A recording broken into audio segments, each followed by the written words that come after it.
नमस्कार, आप देख रहे हैं जनभावना टाइम्स और मैं हूं आपके साथ पारिजात। पिछले कुछ दिनों से राजनीतिक गलियारों में चुनावी रणनीतिकार प्रशांत किशोर की चर्चा जोरों पर है। पीके की कांग्रेस में जाने की खबरें लगातार सामने आ रही हैं और माना जा रहा है कि प्रशांत किशोर कांग्रेस में शामिल हो ही जाएंगे। इस बीच खबर यह भी है कि उन्होंने तेलंगाना के मुख्यमंत्री चंद्रशेखर राव से मुलाकात की। इसके बाद हलचलें तेज हो गई। प्रशांत किशोर पिछले 2 दिनों से हैदराबाद में है और पिछले 2 दिनों से तेलंगाना के सीएम और टीआरएस प्रमुख चंद्रशेखर राव से उनकी मुलाकात भी चल रही है। हम बताना चाहेंगे कि तेलंगाना में विधानसभा चुनाव होने वाले हैं और इस बार बीजेपी पूरे दमखम के साथ टीआरएस को चुनौती देने के लिए कमर कस चुकी है। बीजेपी के साथ सही तरीके से मुकाबले के लिए केसीआर चुनावी रणनीतिकार प्रशांत किशोर की मदद ले रहे हैं। ऐसे में माना यह जा रहा है कि प्रशांत किशोर आगामी विधानसभा चुनाव में केसीआर को मदद पहुंचाने के लिए अभी से अपनी तैयारी शुरू कर चुके हैं। प्रशांत किशोर के कांग्रेस में शामिल होने की अटकलों के बीच में राव के साथ उनकी मुलाकात एक महत्वपूर्ण घटना मानी जा रही है। हालांकि प्रशांत किशोर की केसीआर के साथ हुई चर्चा पर टीआरएस की ओर से अभी तक कोई आधिकारिक बयान सामने नहीं आया है। तेलंगाना में टीआरएस का मुख्य मुकाबला कांग्रेस से है, लेकिन पिछले कुछ सालों में कांग्रेस वहां बुरी तरह पिटी है। कांग्रेस की ओर से कोई जनाधार वाला नेता वहां बचा ही नहीं है। पिछले साल तक बीजेपी टीआरएस के लिए कोई महत्वपूर्ण चुनौती पेश नहीं कर पाई थी, इसलिए केसीआर बीजेपी के खिलाफ मुखर नहीं थे। लेकिन हैदराबाद नगर निगम चुनाव में जिस तरह से बीजेपी ने आक्रामक चुनाव प्रचार करके सफलता हासिल की, उससे केसीआर बीजेपी को मुख्य प्रतिद्वंदी मानने लगे हैं। पिछले कुछ महीने से केसीआर राष्ट्रीय राजनीति में भी अपनी भूमिका तलाशने में जुटे हैं।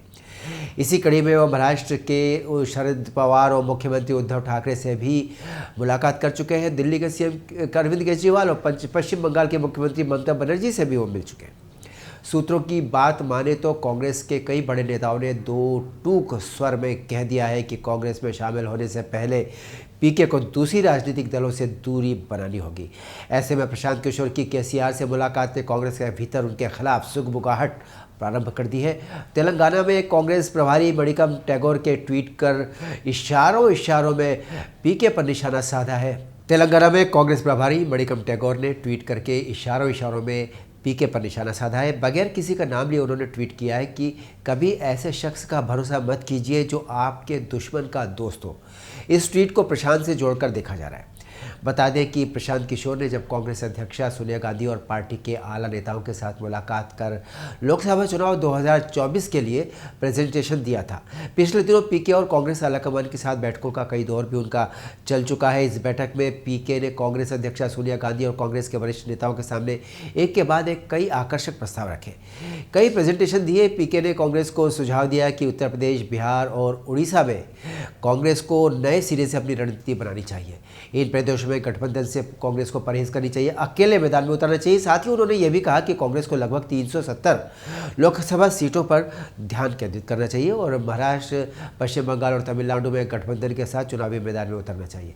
इस प्रेजेंटेशन के बाद बताया यह जा रहा है कि पीके की कांग्रेस में एंट्री लगभग तय है। मतलब उनकी बात समझ में आई है, क्योंकि सोनिया गांधी ने इसको लेकर उनकी हर प्रस्ताव को लेकर हामी भर दी है। लेकिन तब भी कांग्रेस ने असंतुष्ट खेमे G23 के विरोधी आवाज़ों पर भी ध्यान दिया है। ऐसे में यही कहा जा रहा है कि प्रशांत किशोर ज़मीनी नेता नहीं है और उनसे कांग्रेस को कोई लाभ मिलने वाला नहीं है, ये G23 का कहना है। चुनावी रणनीति तो ठीक है, लेकिन उन्हें कांग्रेस में शामिल कर देने की बड़ी जिम्मेदारी की ज़रूरत पर भी कई सवाल उठने लगे हैं। ऐसे में अब केसीआर से मुलाकात भी हो गई, जिसके बाद कांग्रेस के भीतर पीके के विरोधियों को एक मौका और मिल गया है।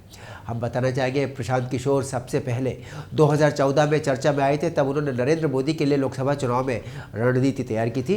2014 के चुनावों में बीजेपी ने बड़ी जीत हासिल की थी, लेकिन इसके बाद पीके बीजेपी से अलग होकर जेडीयू का साथ चले गए। उन्होंने जेडीयू और आरजेडी के गठबंधन में बड़ी भूमिका निभाई।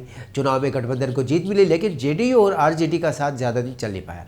नीतीश कुमार ने सीएम बनने के बाद प्रशांत किशोर को भी मंत्री का दर्जा दिया। इसके बाद 2017 में कांग्रेस ने पंजाब और उत्तर प्रदेश चुनाव के लिए पीके का सहारा लिया। पंजाब में तो जीत मिल गई, लेकिन उत्तर प्रदेश में पीके फार्मूला फ्लॉप साबित हो गया।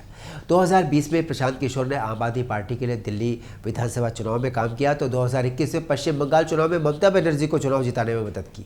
तमिलनाडु चुनाव में भी पीके ने डीएमके के लिए रणनीति तैयार करके उसको जिताया। तो लगातार सब जगह उनका होमवर्क पक्का नजर आया। अब सबकी नज़र कांग्रेस और पीके दोनों पर टिकी हुई है। केसीआर से मुलाकात के बाद राजनीतिक गलियारे में पीके को लेकर तमाम अटकलें लग रही है, तरह तरह के कयास लगाए जा रहे हैं। अब देखना ये होगा कि कांग्रेस और पीके दोनों क्या साथ आ सकते हैं, क्या इनका आपस में एक दूसरे के प्रति क्या रुख होगा?